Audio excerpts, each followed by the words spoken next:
Welcome back, everyone, to the Sporting Chance podcast. This podcast is brought to you by Mountain State Falconry Supply.com, your home for your micro hawking needs.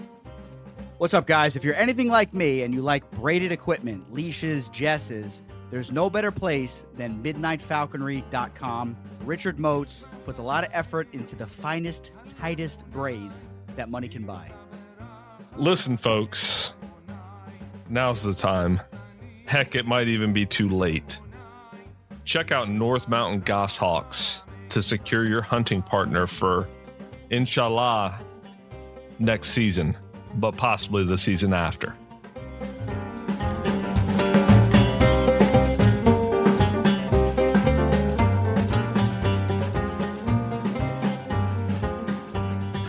Alrighty, folks, welcome back to another exciting episode of the Sporting Chance podcast. Casey, how was your nap? It was much needed, much needed. Busy day of working on your chicken coop. Working on my wife's chicken coop, to be correct. Yeah. Okay, that's important. Yeah, it's just a nightmare. She wanted a new chicken coop. She went out and bought a whole bunch of chickens. Our chicken coop was like held together with like paper clips and rubber bands. So I'm like, all right, we're going to build a new one. And they were just little chicks. So they were just inside under the light. And then I had the bright idea, well, I got all this property and I have a whole bunch of cedar that's like ratty and like doesn't look good. And cedar is, good wood to work with. It's like rot resistant, all this and that. So I started using the cedar to build it. But then I found myself becoming like, trying to think of the word, like OCD or like obsessive. So then it just kind of snowballed into like this crazy, extravagant project that it didn't need to be. Mm-hmm. And so it's coming out nice, but it's taking literally forever. It's looking like an Alaska homesteader's chicken coop back there. I guess I was going more for like the Japanese samurai chicken coop. I think you missed that one, but yeah, I definitely missed that one. But the door, I didn't send you a picture of the door. The door is ridiculous.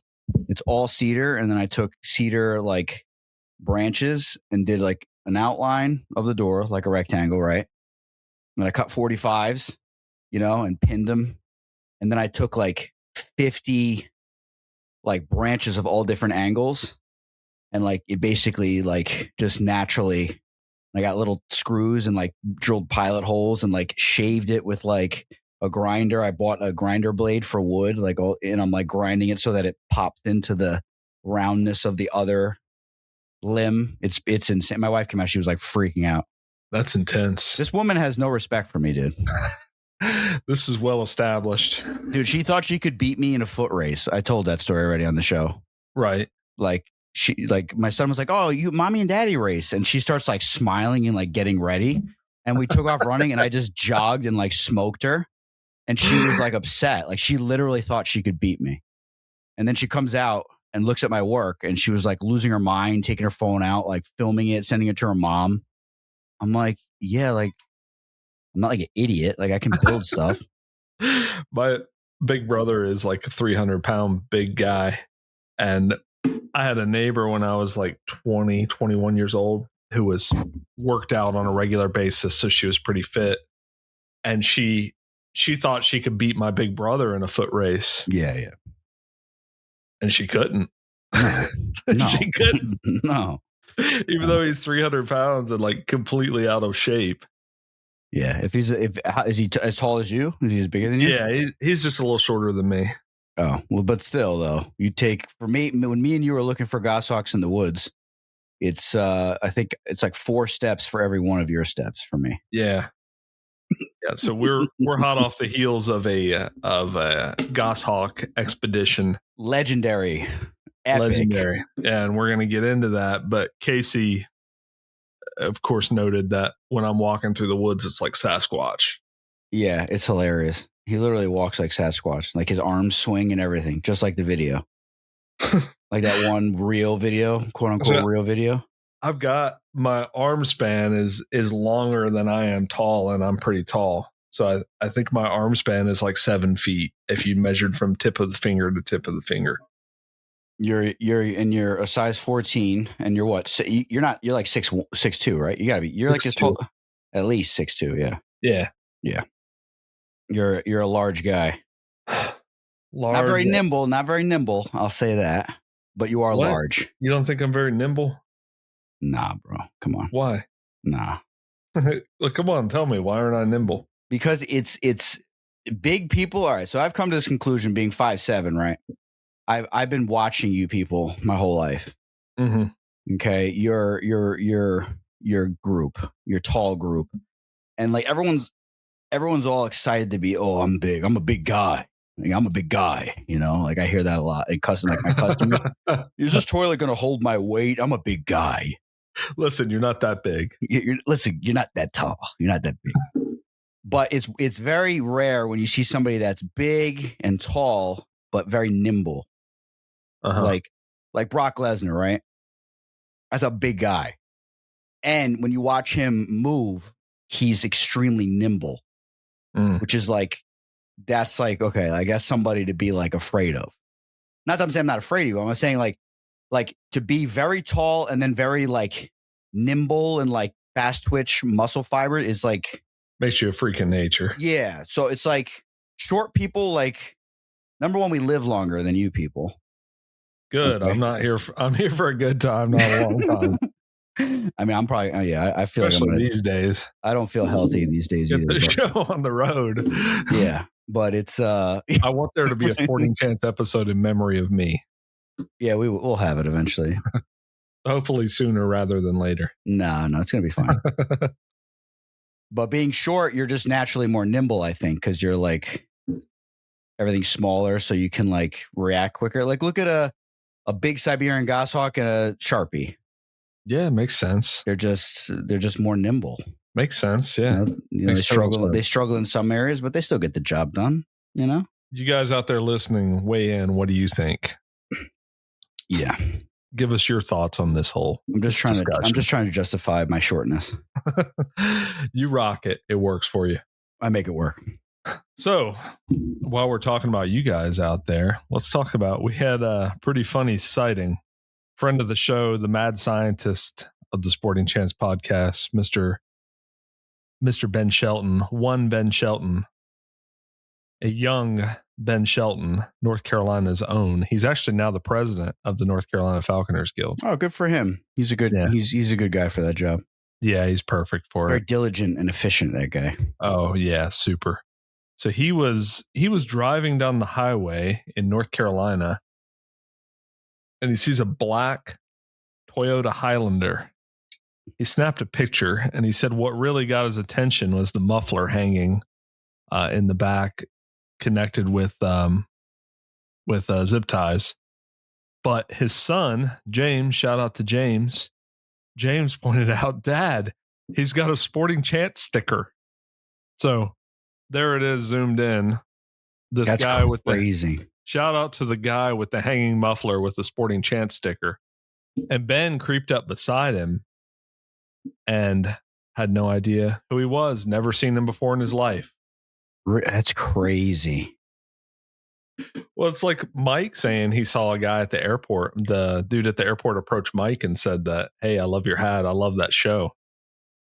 I see. It's like, I'm not saying I don't believe it. Like, I'm not trying to, but it's like, we have the picture of it. And then Ben was like, and Ben's a straight up dude, you know? Yeah, Ben's a straight shooter. Not that Mike's not. Mike is as legit as it gets. Oh, yeah, of course. But there's not Mike, but the dude approached Mike with no merch on or anything. He just said, hey, I like your hat. I love that show. Yeah. Yeah.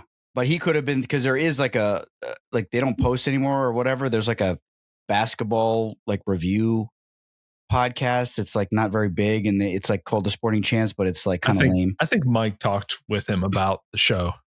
Oh, so it was like confirmed. Yeah, confirmed. And then this one, and he was in his own state, right? But he had no idea who that guy was. No idea who the guy was. So if you're listening and you drive a broken down Toyota Highlander with a muffler hanging, I think you know who you are. Shout out to you, and message us, confirm. I want a confirmation of who you are, and maybe we'll send you a gift. we're gonna buy you a new muffler. We're gonna get you no, we're not. No, we're not. We're saving up for the Sporting Chance jet. Yeah, the Sporting Chance private jet. We got to pay the staff and the pilot. So right, it's an expensive proposition to run this show at the moment. Oh yeah. So on top of that, there was recently some Reddit discussion of some people who suggested the show, and it was once again became evident that we have a dedicated group of people who dislike us. Imagine that, Casey. I'm not surprised, but so set it up, Aaron, because I'm not like a Reddit person. Like I know there's like Reddit people out there. Like the Reddit is basically a place for forums, and when there's a forum for something on Reddit, it's called a subreddit. And when we say Reddit, it's REDDIT. And so there will be a subreddit for virtually everything under the sun. So you could say, and if you just Google r/whatever that is, the first result will be that. Like I'm looking at a print of fox squirrels right now. I wouldn't be surprised if there's an r/fox squirrels Reddit, and it's a subreddit, like a forum where people discuss fox squirrels. I mean, there's any musician, there's going to be a Reddit forum. If we were a little bigger, there'd be a Sporting Chance subreddit. Right. So they're out there.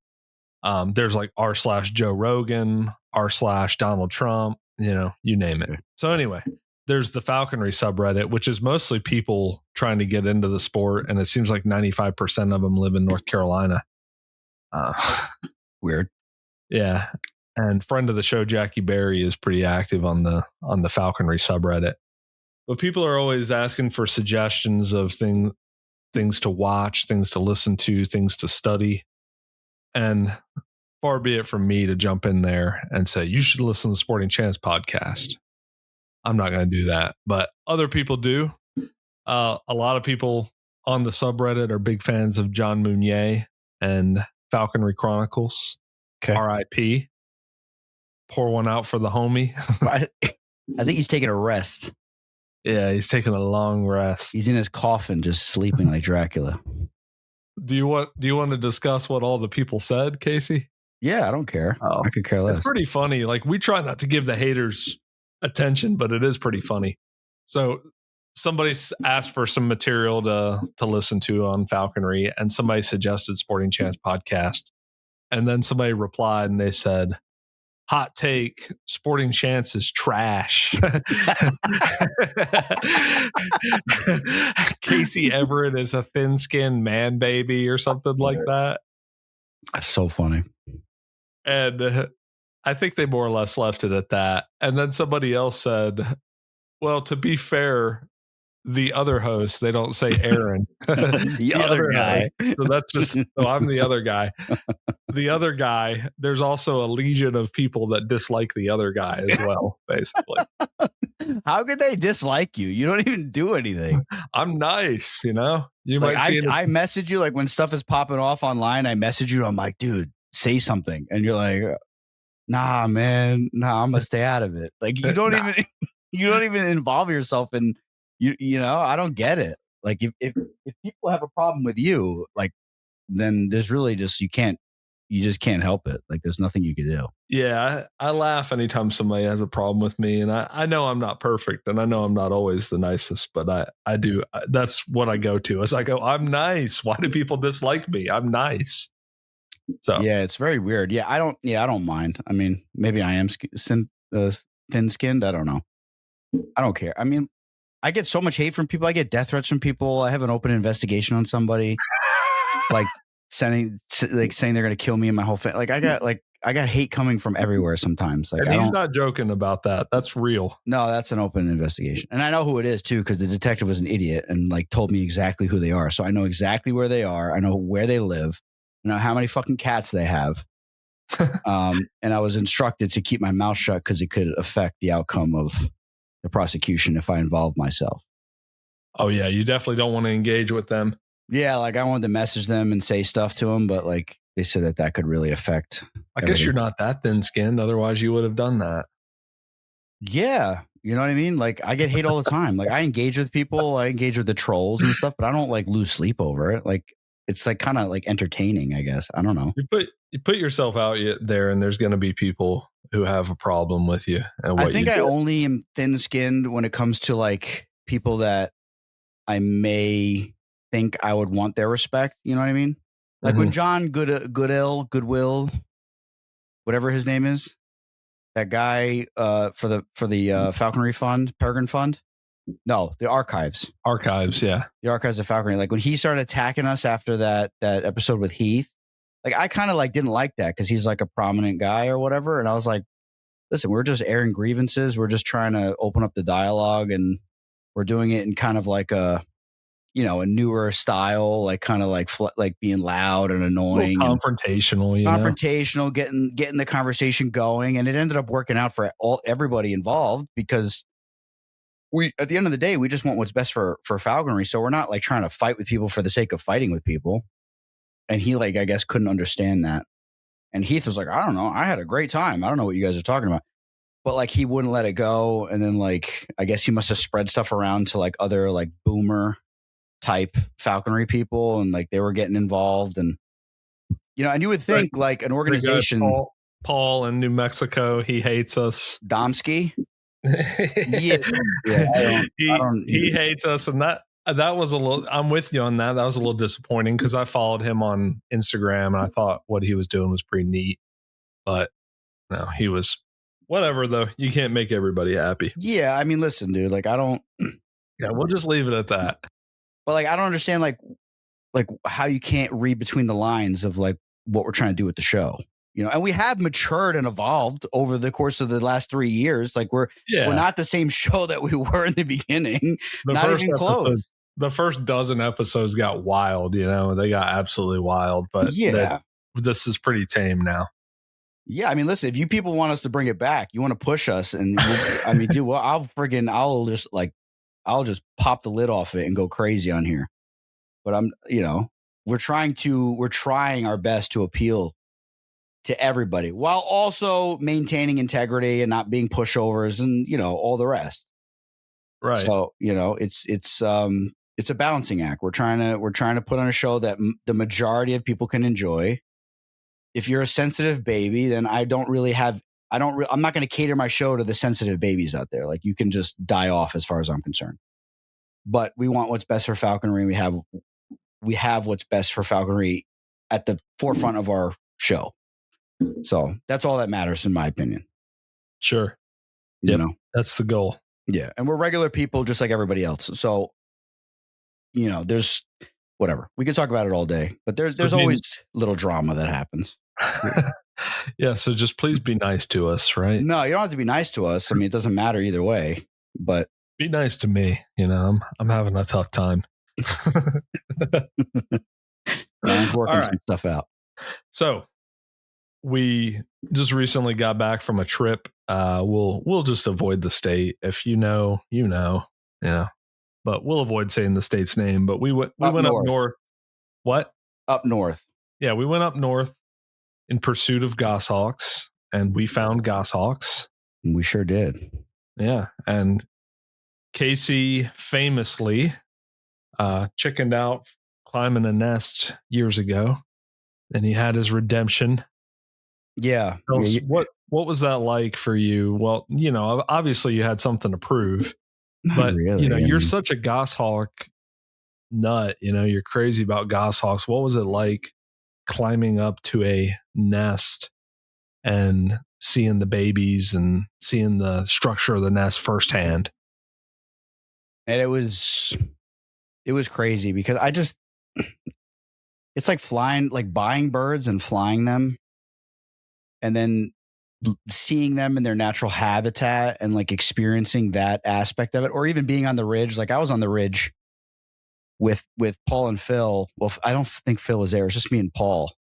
And we were on the ridge in, late, like November, cold, like it was wicked cold up there. Beautiful wind coming through. Maybe it was me and Phil, not Paul.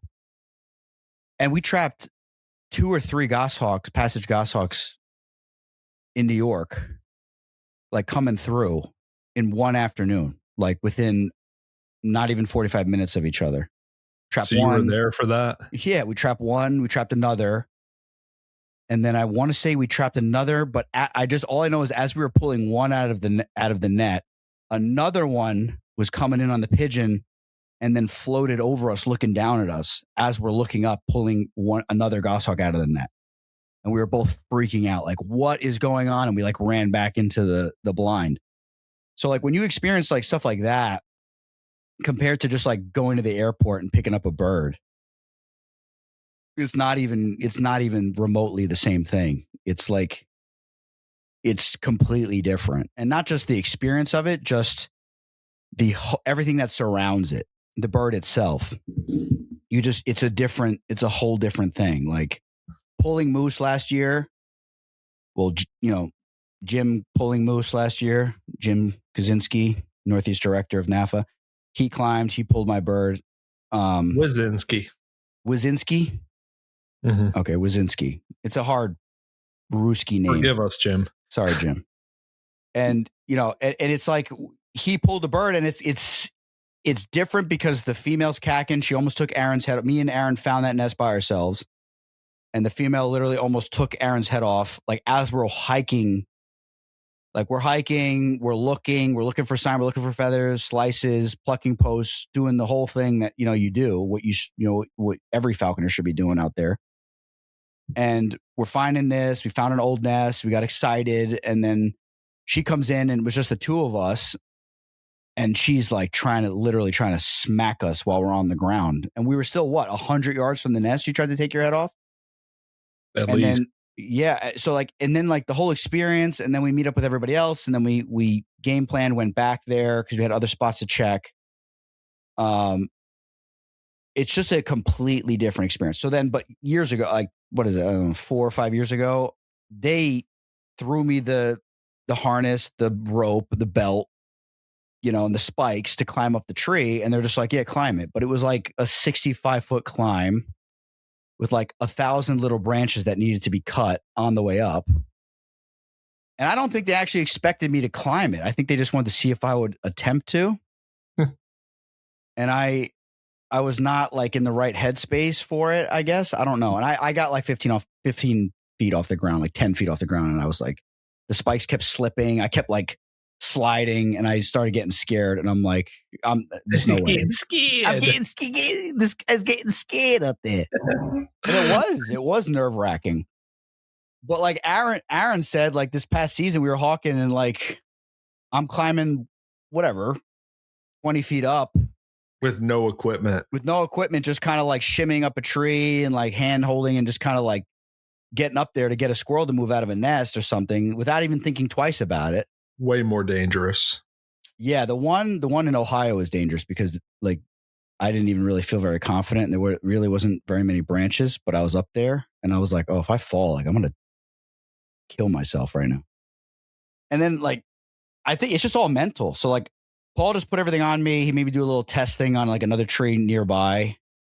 And I did it. And then like, I just climbed the tree. Like I was just like, I said to myself, I'm going to climb the tree. And I think once I said to myself, I'm going to climb the tree, like then it wasn't even really scary necessarily. Cause I was like, I'm just going to climb the tree. And there was a lot of branches and the tree was maybe 50 feet high. If that wasn't very high to the nest. And there was a bunch of branches. So I knew like once I unclipped and reclipped and clipped and unclipped, like if I slipped and fell, like I'd only fall like 3 feet. So it wasn't like like the first tree was like an 80-foot telephone pole, all the way up, completely smooth. And the tree was only like maybe 12 inches in diameter, something like that. So like if I slipped, like there was a chance that I could just like slide all the way to the ground, like smack and just die. While your face is like bouncing up. Yeah, my face is like getting ripped apart on the way down. This one, there was like, it was a bigger tree. There was a lot of branches. I could actually, I was like, I could just use the spikes to get to the first set of branches and just climb the rest of the way without even using the spikes. That was my mind. So I was like, I could just climb this tree regardless. So the spikes were just like, so that's part of it. And it wasn't really a challenging tree, but and then cresting the nest, it's just like an amazing experience. And they're sitting there and they're the perfect age. Zero fear. Like they look at you not like in a fearful way. They look at you like in curiosity. Like, it's an amazing experience. It's like pristine wilderness. They're these like, you got the green, you got the trees, you got the bark, the branches, and you have these two like perfectly pure white little Eyas is just sitting in there, and they're just looking at you with like this curious look on their face. It's like, yeah, it's a completely different experience, compared to just buying a bird and going to the airport and picking it up. I mean, it's still amazing flying goshawks regardless, but that aspect of like putting in physical labor to get your hand on the bird and then have this opportunity to work with the bird, which is just a completely different thing, a very special thing.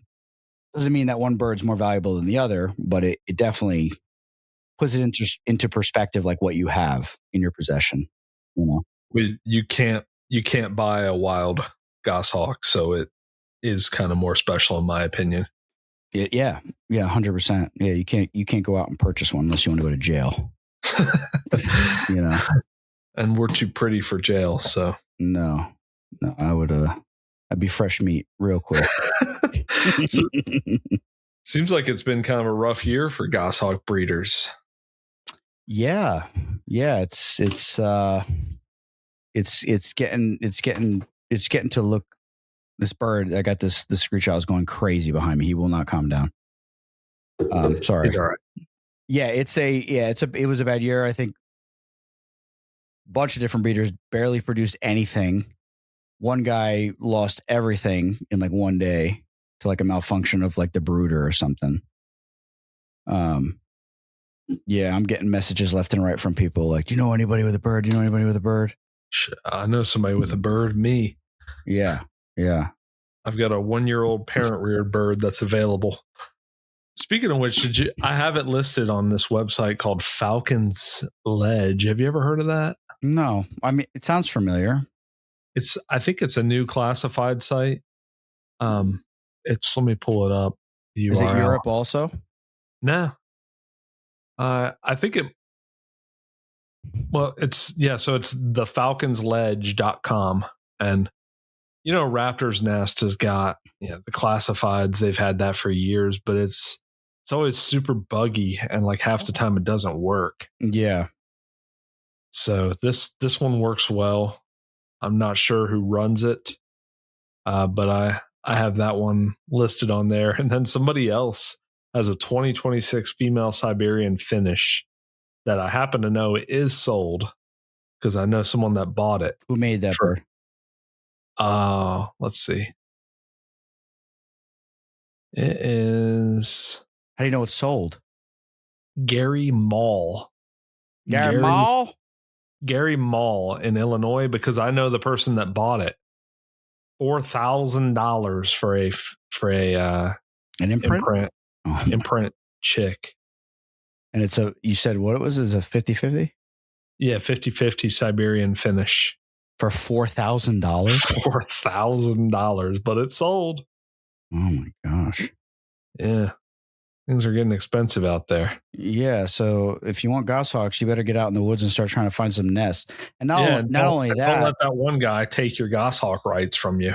Exactly. Yeah, there's a whole contingent of people that are going out and biologists trying to worm their way into states to do fake studies to shut down goshawk take. And if it continues this way, and the breeders, thank God for the breeders, they're not getting rich off this stuff. If they stop, like we're going to go back to like the 60s and 70s when it was like you either found a nest or you had 10 grand, 20 grand to blow on a goshawk. So you better, it's part of the sport, to find nests. So even if you're not a goshawker, but you don't know what to do with yourself in the spring, just get out in the woods where there's goshawks and start finding nests. On that subject, just go out and find, even if you don't live somewhere that has goshawks, go out and find a red-tailed nest just to check it out, see what they're eating. Yeah. Cooper's hawk nest. Every state has Cooper's hawks. Go out and find those. It's a fun experience, and I think it makes you a more well-rounded falconer when you can do that. Well, it's an integral part of the sport, especially in America. It's an integral part of the sport throughout the world. It's just a matter of the laws being stripped from us because trapping birds. Historically, yes. That's what I'm saying. Yeah. I view falconry as a historic thing. I don't view it through like England. You can't, Europe, you can't trap birds. Like that's just because it slipped through their fingers somehow. And it's not a fault of their own necessarily, but for whatever reason, it got stripped from them. But it's an integral part of the sport. Like just flying a bird is one thing. Trapping, looking for nests, identifying bird, like that's all part of the sport, and I got to up my game with trapping. I used to be better. These guys, like there's guys that like tie their own nets and stuff like from scratch. Cool. Super, super cool. You know what I mean? Like that used to be your only option. You tie your own net, source your own pigeons or whatever, or your own bird, your own lure. And then you went out and trapped your own bird. Your own lure. And then you trapped your own bird. Its equipment was made by you. And it was completely flown by you. And then you would release it and then do the same thing all over again. And it's like now it's like you could just click a button a couple times on the internet and have all the crap that you need shipped to your house, including the bird.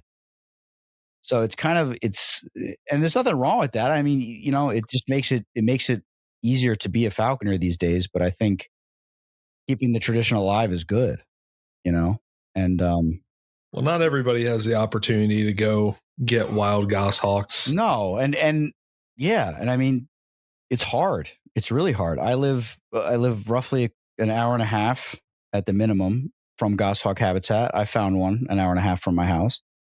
But it's a huge commitment, it's a huge commitment. It's just as much as a commitment as flying your birds.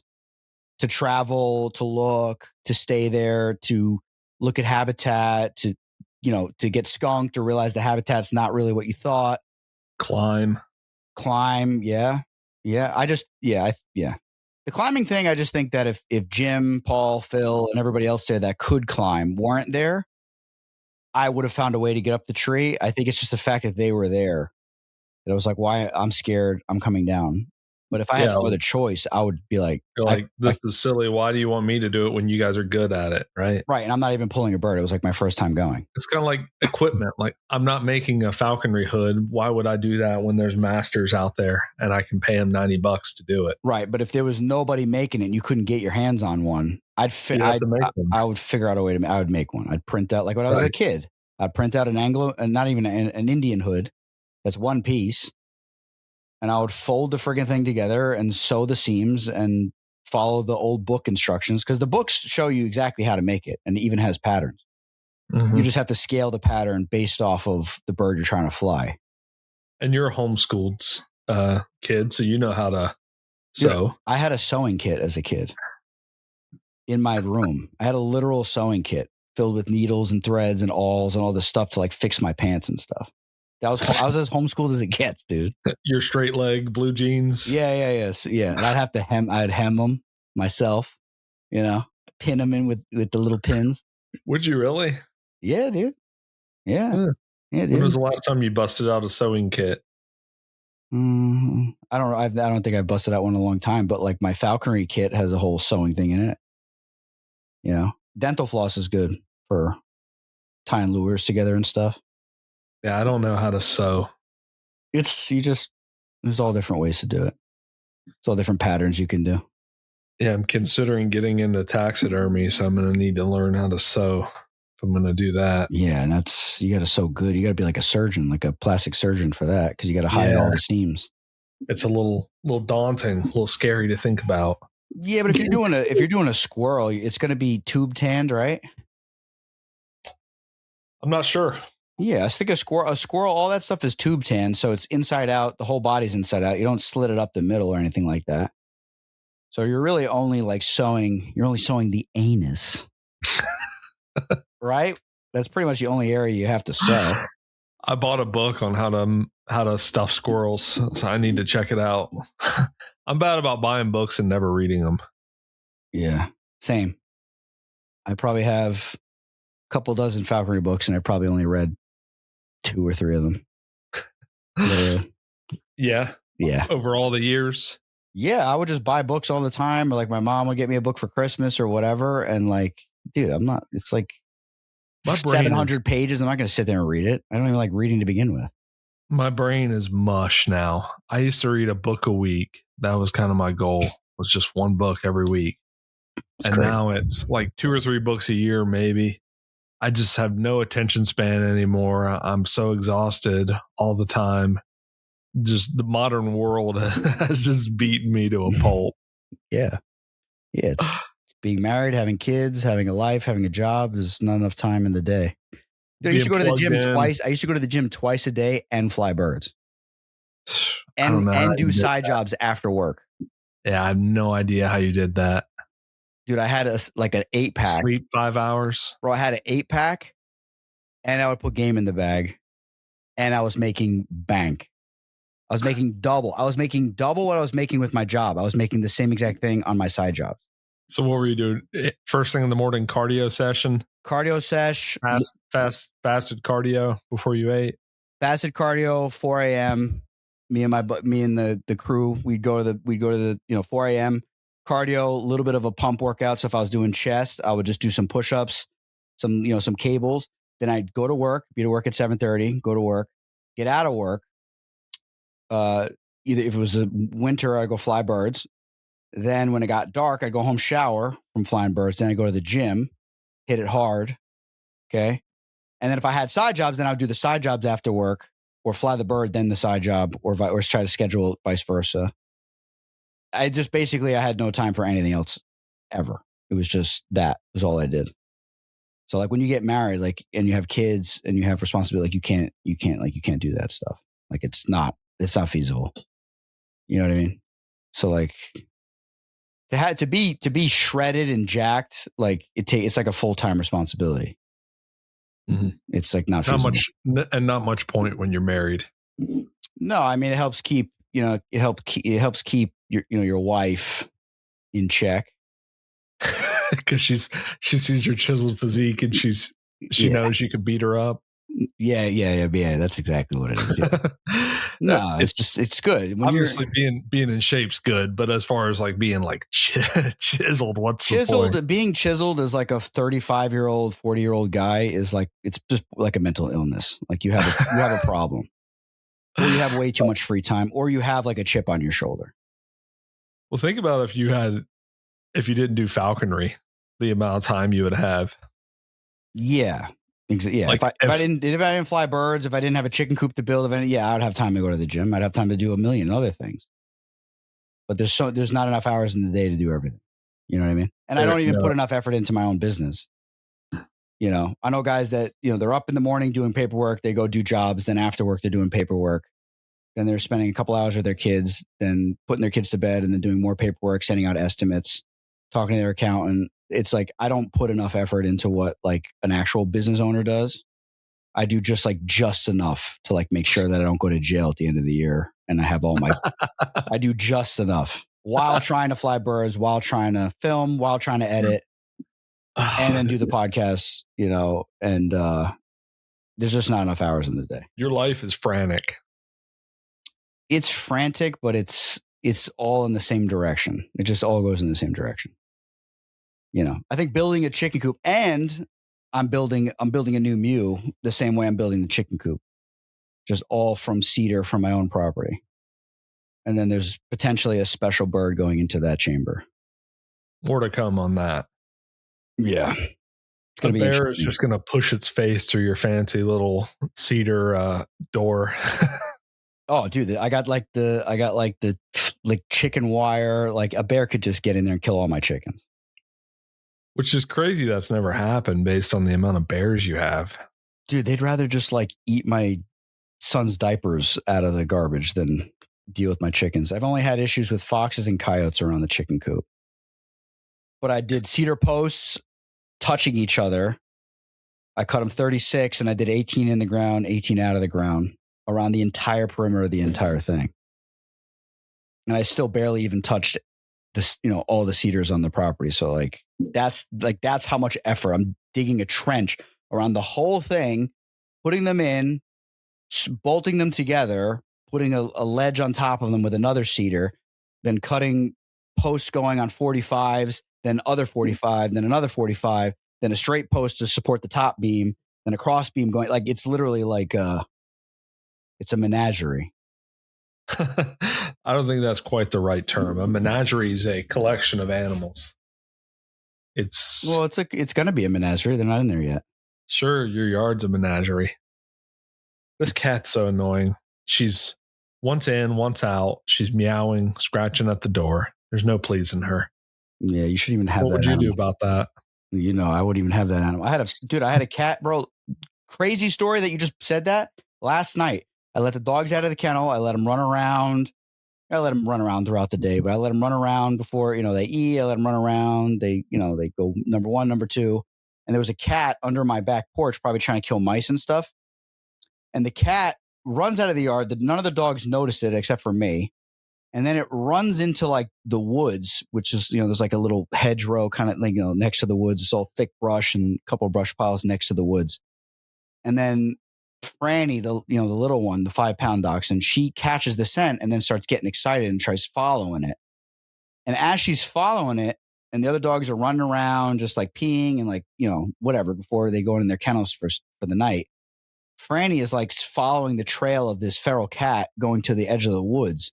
And as she's going to the edge of the woods, I like was walking. And as I was walking, the beam of my headlamp goes into like the hedgerow, and the cat was like sitting right in next to the woods. And I could see his eyes like staring directly at Franny as Franny's following the smell.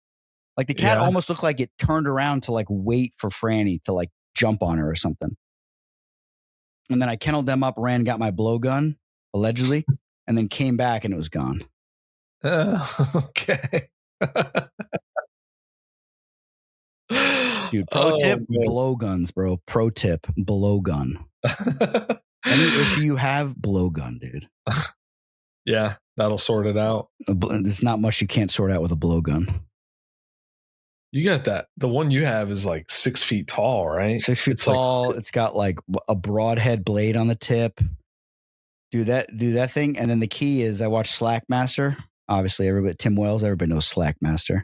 If you don't know Slackmaster, if you want to be amazed, just type in Slackmaster Tim Wells on YouTube. I mean, this dude is taking out doves flying at full speed with a traditional bow, or taking out coyotes with a traditional bow. And he kills a bunch of stuff with blowguns too. The key is to loosen up the fletching on the back of the rod of the gun, of the actual shaft. You loosen up the fletching on the back so that when it makes contact, the fletching just pops off, and then the actual shaft can just travel freely through the body and kill whatever you're shooting. That's interesting. Yeah. Yeah. Shout out to the homies in the Amazon who do that to put food on the table with blowguns. Yeah. You can get like, I don't even shoot it as much as I should. You can get super accurate with it. You basically just hold it, and then you just like a traditional archery or a shotgun, you just look, or pistol too, actually. You just look where you want to shoot, and you look there, and then your body just puts it there. Directs it there. It just directs it there. Like, yeah, when you're shooting, most shooting besides like, obviously like long range stuff, you're basically looking where you want it to go, and it's going there. Recurve is the same way. You're drawing back the same way, and you're shooting the same way. So you're just drawing back. I mean, I've seen some guys that kind of look down the arrow, but most, from the general consensus, as far as I'm concerned, is you draw back the same way every single time to the same spot on your cheek every time. And you're basically just putting it there, like instinctually. My mom got my daughter a little cheap kid's bow, but it's a real bow, and the fletching was destroyed on all the arrows, so I bought her some arrows, so we were out shooting. That was fun. Yeah, it's the best. It's so fun. That one that you got Leo for Christmas, dude, he goes crazy with that thing. He's getting pretty good at it. His message when he got that, he was like, "Aaron, thank you so much for the Christmas present. I love you." Yeah. I'm a big proponent of getting kids weapons for Christmas. Of course, they need to know how to use them. Of course. course. But yeah, my cousin's kids, I call them my nephews. They're technically not. I would get them things like machetes for Christmas. You see that guy on Instagram? I sent you. That's exactly what I was just thinking of. Where he goes out on the street with little cheap bottles of liquor and machetes, and he's handing them out. He goes, $5 or mystery gift, and the homeless guy always goes mystery gift. Then he opens it up, and it's like a shot of like whatever, like a bottle of liquor, and then like a freaking razor sharp machete, like. He's like, congratulations, you won. And then the guy's like swinging it, and they edit the video. It's like, oh my gosh, dude, this kid. I've seen him where he's just like going out and he's just handing them out. He'll have like an army. 50. Yeah, he'll have like 50 machetes and 50 bottles of liquor, and he's just handing them out to people. Yeah, he just goes out. There's like 50 homeless people, and he's just handing them all liquor and machetes. For what reason, though? Why? It's so funny, dude. It's wild, man. He must. I have no idea. I don't know if there's been any consequences for those that. Those videos are so funny, dude. They're so funny. I'm just glad I don't live in any of those areas, though. Yeah, it looks like LA or something. Yeah, or like New Mexico or something. Sladen's gonna have to deal with them, not us. Just running around, just completely drunk with a friggin' machete, just running. Yeah. Nothing to lose. I wouldn't be surprised if most of them try and pawn the machete or sell it or something. Yeah, or just hack somebody to death with it for like $5 for a cigarette. Yeah. It's so stupid. Yeah, so Leo's going to get a machete from me someday in the near future. Good. Yeah, he could use a machete. I think he's old. I got one of them, a Red Ryder BB gun, the oldest nephew. That's good. I think I got it for him when he was 6 or 7. Yeah, I think if I was on top of Leo, I think he could have a BB gun. I think he can control himself enough and respect it, and it's good for them to learn that stuff early. Yeah, Red Ryders, unless it shoots you in the eye like the classic, Christmas Story, it's really not going to hurt you. No. I doubt it could even penetrate the skin. Maybe super close range. Yeah, it depends. The Red Ryder is the one that you pump up, right? Yeah. Yeah, well, it depends how many times you pump it. Yeah, when we were kids, we used to have freaking BB gun wars where we would shoot each other with BB guns. Yeah, we did airsoft as kids. Yeah, airsoft wasn't a thing back then, man. We would legit, like 7, 8 years old, we were running around shooting each other with BB guns. It was really stupid. Yeah, that is really stupid. I popped a kid's tooth out, snapped his tooth in half with one of those airsoft. Dude, we used to get like 25 of our friends and go to the mall on Sundays because Jersey, they close on Sunday. And we'd go there at like 8:00 at night and just literally have like 15 on 15 in like the parking garage. And like we had full autos. We had like the ones with the CO2 canisters that could really hurt you. Dude, how loud must that have been? The cops never showed up? Oh, the cops would come all the time. We'd run and stuff. But yeah, it was so sick, dude. We would just have like full blown wars with like face masks, and like we'd have like teams guarding the stairs, and then the elevators still work in the parking garage. So like we'd jump in the elevator and like set up a barricade in the elevator with like garbage cans and like shopping carts. And then it would open and they'd be like, but then that was when our other team that's when they would storm the stairs while we were in the elevator, and try to get down to the level and take the level over. And then everybody that if they started losing, they would just run. Yeah. I had no idea. That's crazy. Oh, it's so much fun, dude. It's so much fun. And they've gotten even better with the airsoft stuff now. They have like you ever seen the videos like the sniper guys? Yeah. They're shooting like 50, 60 yards with a sniper rifle airsoft gun, like taking people like right in the face from like 70 yards away. I'm thinking about when my brother got shot in the back with a paintball gun. My cousin had a really nice like speedball gun, Yeah. Really expensive speedball gun, and he like cranked up the pressure, I guess is how you would say it.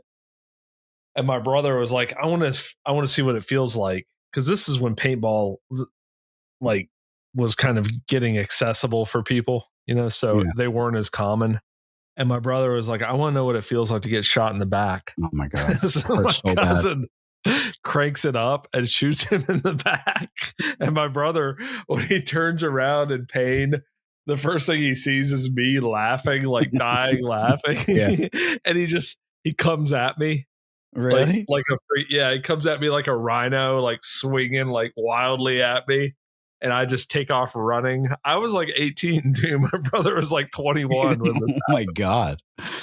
That's something you would do with his kids. Dude, I got arrested for playing paintball too in my neighborhood. Did you? Oh yeah, it was a big deal. It was like in the town news. Really? It was like 5 or 6 of us, dude. We all went to Sports Authority. You have Sports Authority down there? Yeah. Yeah, we went to Sports Authority and we bought paintball guns. My dad bought them for us. He's like, just be careful. Wear your goggles. And we jumped in my older brother's friend's car and we drove down to the woodlot where I fly my birds. And we just like, whatever. 3 people go that way, 3 people go that way. And then we're going to work towards each other and just have a paintball battle. Dude, one of the neighbors like literally called the police and said that there's like a bunch of like kids/guys going into the woods with guns.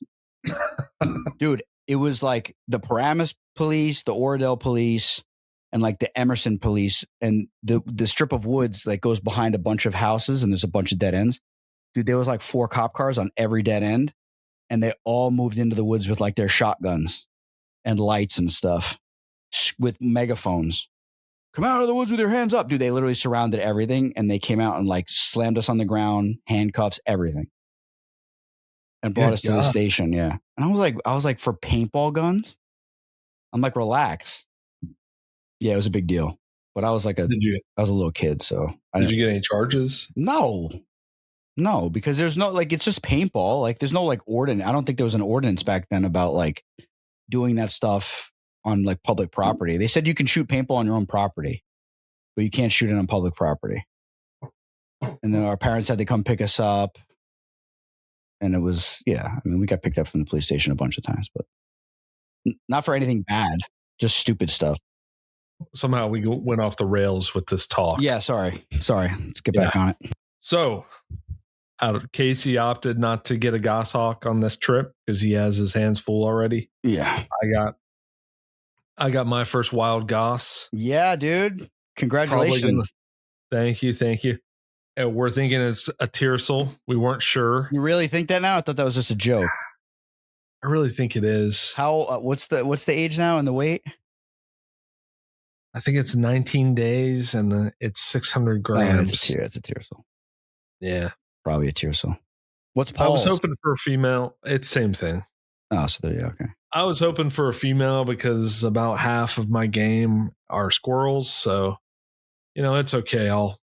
I can provide enough rabbits with the dachshunds to have some fun with the tiercel goshawk. And how are you going to be upset about a wild, goshawk? No, and especially with you breeding dachshunds, having dachshunds, and catching rabbits on a regular basis. Like it's not like you're like in Tennessee just chasing squirrels 24/7. Like you chase a good number of rabbits, and you have some quail too down there in certain pockets that you could find. Not that that's going to be it's not going to be like a regular occurrence, but you could. Good friend of the show has access to a quail preserve where they plant quail, but all the quail are flighted in flight cages. So baggies, basically. Right, but they do breed as well there. They have a breeding population, but they also plant them. But sponsor Bob Pendergrass. Your sponsor Bob Pendergrass? Yeah, my sponsor Bob Pendergrass. He flew there with his tiercel goshawk last year and said that they fly like they. Yeah, I would have I wouldn't count it. Yeah, I wouldn't count those quail. No, it's hard. But I would do it. Absolutely. And what's the purpose of that? The purpose of that place is so that they breed and then kind of like spread out into the surrounding habitat. The purpose of that place is for rich guys to come shoot quail. Oh, is it fenced? Probably not. Okay. It's just baggies, basically. They're basically baggies. Like pretty much every pheasant on the East Coast. They're baggies, but they do come from flight cages, so they do fly, They flight condition the birds. So they're well treated baggies. They're sporting baggies. Yeah. Well, every baggie should be. Yeah. It's making Because if the baggies quail's is not flighted, it's pathetic. no. Yeah. No. Yeah. It's hard. It's absolutely pathetic. But I would not count those as kills, but I absolutely would take a Tiercel Goss and have some fun with those quail. Oh, 100%. Yeah. I keep getting invited to South Jersey. There's a game preserve that they have. It's not a preserve. It's like a private property where they stock it with all kinds of stuff. And on off days, a couple falconers down there, they have like permission to be there and they're members of the club. So like on off days, I could go down and just pay for like a day or whatever and just have fun. Mm-hmm. You know, and all those birds, like I've seen the videos, like all those birds in there, they fly good. Yeah. You know, it's not like they're just like fluttering along. They're hauling, you know, and the birds have trouble catching them. So it'd be fun to just get a bird, you know, wet on feather and whatever, and then go somewhere where they're actually, but you have actual spots. You caught an actual wild Bob White. Wasn't a Bob White? Yeah, I caught a wild Bob White here. It's just very unreliable. I could not go out and say I'm going to find a covey of Bob White. You don't think with the right dog you couldn't pull that off? You might be able to. You did a little research. You know, good habitat. You got in with some locals, and you had a good dog that could find him and point him. You don't think you could get it done? I think you might have more luck with woodcock doing that. Well, yeah, it's even better. I would love to. That's big bucket list item for me is to catch a woodcock on the wing with a hawk. So get some kind of a spaniel or a Brittany or something. You got 15 dogs anyway. Just get another one. Oh, God. The last thing I need is another dog. Yeah. I've got my red tails. So I can pursue squirrels still, and then I'll have my little goshawk for some rabbits, and you know, we'll have a little bit of fun. What do you mean a little bit of fun? You're gonna have the most fun. We'll see. You're gonna have a lot of fun, and if I hear anything else from you, I'm gonna come down there and take that bird from you. It's gonna be epic. Yeah, I'm excited. I'm very excited about it. Full imprint, no fear, zero miedo. Yeah, roughly 8 days old, right? Yeah. Not, if that. Yeah. Perfect, dude. It's perfect. Yeah. Perfect. You're going to have a lot of fun. You have you have 2 red tails and a Harris.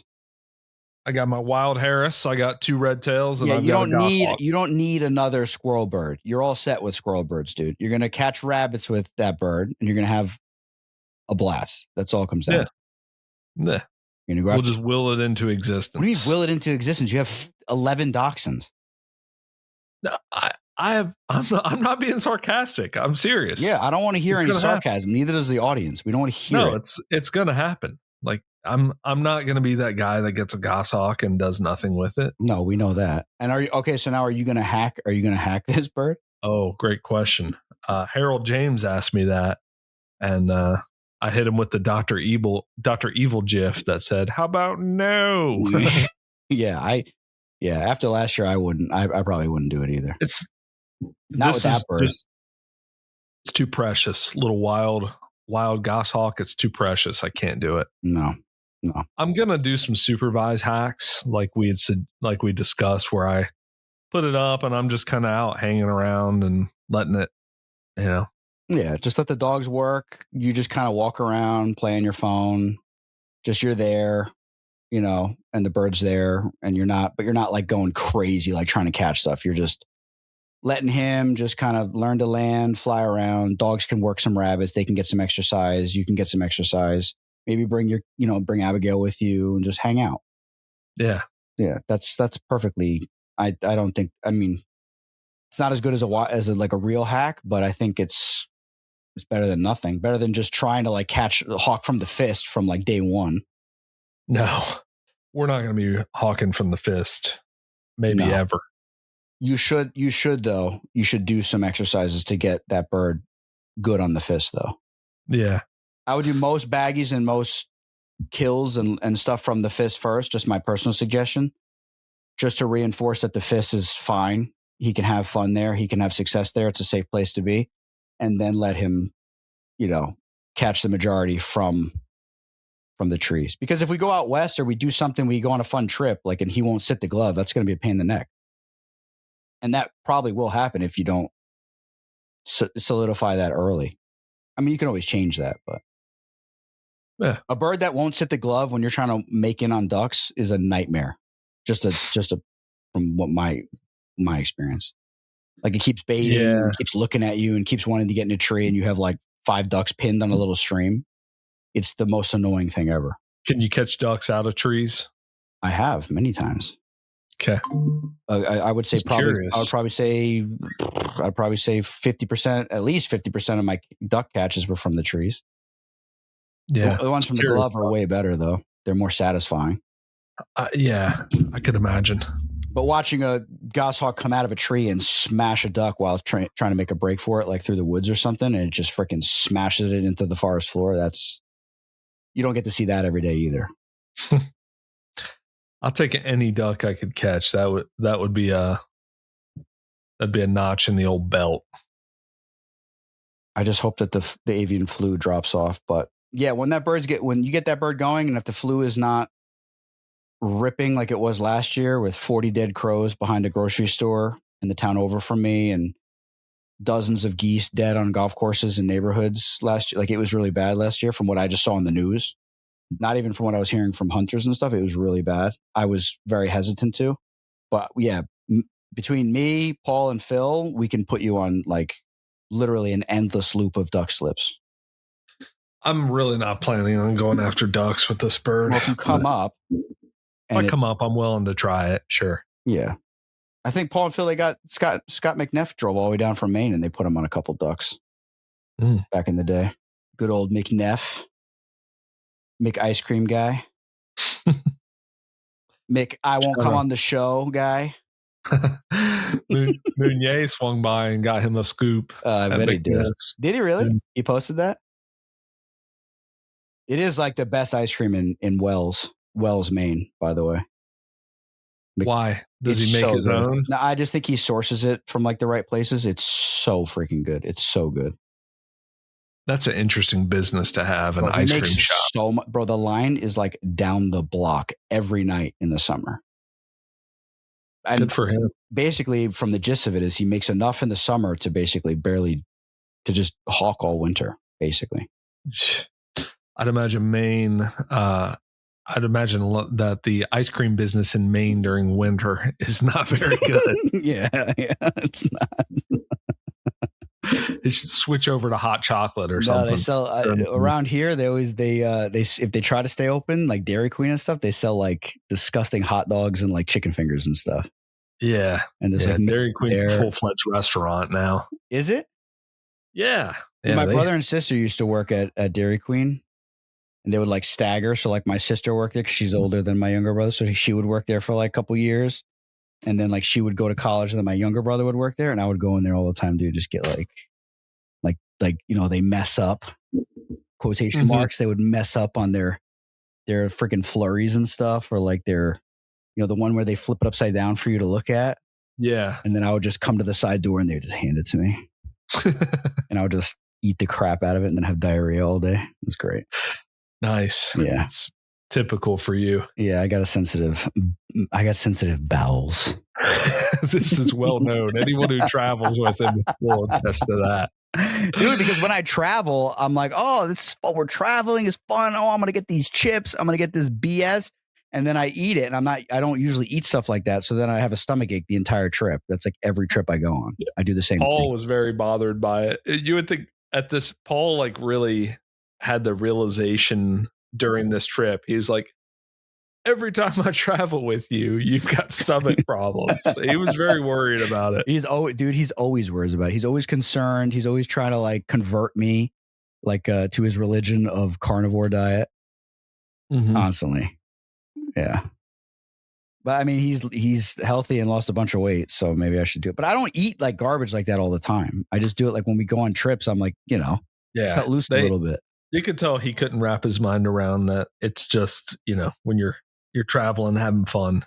Yeah, I'm eating like peanut butter filled pretzels, like a whole entire container of them. And then of course I'm going to get a stomach ache, like obviously, whatever. I have bad control when I'm on trips. But dude, I'm excited for you. I'm excited for that Tiercel. You think it's probably a Tiercel, I guess. I think it's a tier. So when we were looking at the head shape, when we were trying to decide, the female head shape looked much different than this bird, even in Paul's front yard. Yeah. All of you owe me $20 because we did have a bet. I never agreed to that bet. I said it. I said it from day one. I never agreed. I was basically on your side the whole time. I said they have little golf ball heads, little perfectly round heads. Everything looks snubby. The tarsus you can't tell because they were too what you call it. The tarsus was they're both, first of all, they're both the same. Whatever they were was the same. We all agreed on that. And the tarsus, it looked longer, but it's really young, so it's hard to tell. But as we speak, I'm slicing a tick in half that was on my leg. Ew. Hello, I just beheaded a tick in the studio. Oh, coming back from that trip, this was a first for me. I had a tick in my beard. Bro, I think about that all the time, that there's going to be a tick in my beard. Really?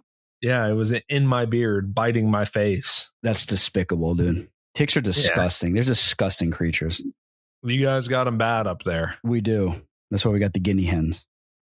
I think you're ground zero for the government. The release of... Yeah, for what's his name? What's that guy's name? That little dork? Bill Gates? Bill Gates, where his release program and then his vaccine. Yeah, that guy can... that guy can get it. Careful, you're part of the MAGA movement, according to people on Reddit. They don't listen to the show if that's what they think. They're obviously uninformed if that's what they think. Oh, I'm not happy right now. I am happy that the UFC fight was at the White House, so that was really. I think that was stupid. Come on, man, that was pretty sweet. Give me a break. I think it was dumb. First of all, UFC right now. UFC is the highest. It's the highest. It's the most profitable sport right now. Not right now during the World Cup, but UFC overall in the United States is the most profitable sport, and it's trending upwards, and it has been trending upwards in popularity. So I think it's pretty cool. I think it's probably a low overhead compared to other things. You don't have whole teams of people. You're paying on a card. What is it? Like a dozen fighters basically on a card. Depends on the card. The undercard. Yeah. There's probably 10 fights. Probably 30 fighters you're paying them. And all you have is the steel cage. Cage. Have you not watched a UFC event? Just watch the opening ceremony for a UFC, not for a watch a UFC fight. Well, just listen. Watch a UFC fight, and then go for the next month or two. Go watch a FIFA. Go watch Germany versus whatever. Watch the opening ceremony. I literally was watching it, and I'm like, dude, they need to get Dana White in here to do an opening ceremony because this is so boring. I'm talking about the actual structure. Do you think like a football stadium is cheaper than going somewhere and setting the octagon up? No, obviously not, because a lot of the stadiums that they got for the World Cup, they had to like modify them to fit the regulation size field and stuff like that. Yeah, and all those people on the teams are making money. It's just it makes sense. Soccer players make more money, but I'm just saying that the quality of the show is, in terms of the editing and the broadcasting and the filming, it's very high level and top notch. And there are a lot of ethical concerns with how all that transpired too. Just like anything in politics, Aaron, President Joe Biden, great guy, wonderful guy. Okay. Old Sleepy Joe, great guy, how your opinion of it. Like, he did a lot of things on the White House lawn that a lot of people in the United States wouldn't agree with. Okay. He had whole giant events there held for stuff that a lot of people wouldn't agree with. And he did it anyway. So Trump did his own version of that. Big deal. Get over it. And it was entertaining to everybody because it was entertaining. And then you have you give on the White House lawn, you give these jackass fighters the microphone to talk shit, to say Michelle Obama's a man. Well, that guy's an idiot. That guy's not even a good fighter. He's like C tier fighter. That guy. He's not. And when you look at his picture, you're like, this guy looks like about the biggest moron you could ever even like. He's like a caricature of a moron. He dresses up like a vato, like Mexican guy, and then the next week he dresses up like this guy. He like plays characters. That's his whole shtick. I'm not too familiar with that guy, but yeah, no, he's not a big name.